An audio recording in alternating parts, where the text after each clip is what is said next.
ছদ্মবেশী নায়ক আমি অ্যান্টনি ফিরিঙ্গি। তো চলো বন্ধুরা, আজ আমাদের ছদ্মবেশী নায়কের গল্পটা একটু শুনে নি। সকালবেলায় ঘুম থেকে উঠেই দেখছি আলু চাষিদের মাথায় হাত। আমার মা গো, কোথা থেকে মেঘ চলে এসেছে আমার মা গো। এমন সময় মেঘটা এসেছে যে সমস্ত চাষিরা আলু লাগিয়েছে বৃষ্টি হলে তাদের সেই আলু পচে যাবে। আর যে সমস্ত চাষিরা আলু লাগাবে বলে জমি রেডি করে রেখেছে বৃষ্টি হলে তাদের চাষ 15-20 দিন পিছিয়ে যাবে। তাই এই অসময়ের মেঘকে দেখে আলু চাষিদের মাথায় হাত। এদিকে আমাদের প্রচুর ন্যায় নাড়তে নাড়তে পরম আনন্দে তার মায়ের দুধ পান করছে। আমাদের সকলের প্রিয় ফুটুক ঠাকুর তার হিরো হন্ডাটা নিয়ে দেখছি আমাদের বাজারে টহল মারছে, আর কালু তার সিকিউরিটি দিচ্ছে।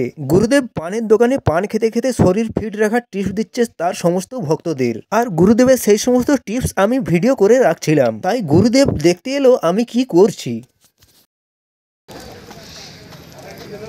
এই ধারার সামনে দেখায় তো আমার একটা লিবে দেখাচ্ছে।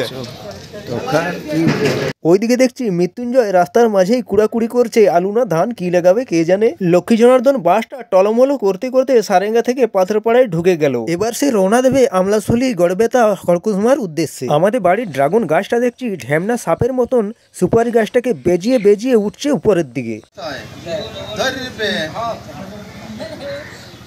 আর এইদিকে ছদ্মবেশী নায়ক অ্যান্টনি ফিরিঙ্গি তার বেশ চেঞ্জ করে চলে এসেছে আমাদের মধ্যে আরো একবার। বিজ্ঞান কাকার দোকানে সে চা খাচ্ছে, আর এদিকে কাকিমা রান্না করছে হোটেলের সমস্ত খাবার, একদম ঘরোয়া রান্না, আর মিলের দামও খুব কম। তাই আপনারা যদি পাথরপাড়া আসেন এই হোটেলে অবশ্যই খেয়ে যাবেন। গোয়ালতুর থানা প্রশাসন পাথরপাড়া বাজারে জনসাধারণের সুবিধার কথা ভেবে একটা ফোন নাম্বারের লিস্ট টাঙিয়ে দিয়ে গেছে। আপনারা কেউ যদি অসুবিধার মধ্যে পড়েন এই নাম্বারে ফোন করে থানার সঙ্গে যোগাযোগ করতে পারেন। মাছের পাতনে মাছের আঁশ সহ মাছের পোটা ও ছোট ছোট চুনো মাছ অনেক পড়ে থাকে, তাই একটু বেলা হতেই অনেক কারণ নানা ধরনের পাখি চলে আসে আমাদের বাজারে, আর সেই সমস্ত পাখি সবকিছু খেয়ে পরিষ্কার করে দেয়। তো বন্ধুরা, আজকের ভিডিওটা এখানেই শেষ করব। আমাদের অ্যান্টনি ফিরিঙ্গির ভিডিও কেমন লাগলো তোমরা কমেন্ট করে অবশ্যই জানিও। আজকের মতন টাটা।